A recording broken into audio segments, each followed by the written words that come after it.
To register your account, please go to MODE360 website.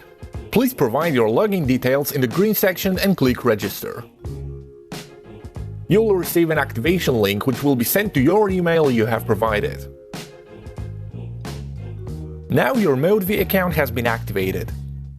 Next, you will be required to provide your device serial number as well as the PDF proof of purchase which you should have received from the MODE company. This procedure is necessary to activate your premium subscription plan. Once you have provided all the information, simply click Submit at the bottom of the page. After your submission is verified, please re-log into your MODE360 account. To check the expiry date of your MODE360 subscription, please go to Settings and click Settlements for Service tab. I hope you found this video useful. For more information you can visit our website MODE360 EU. Please visit our YouTube channel for more video tutorials. You can like us on Facebook and follow us on Instagram.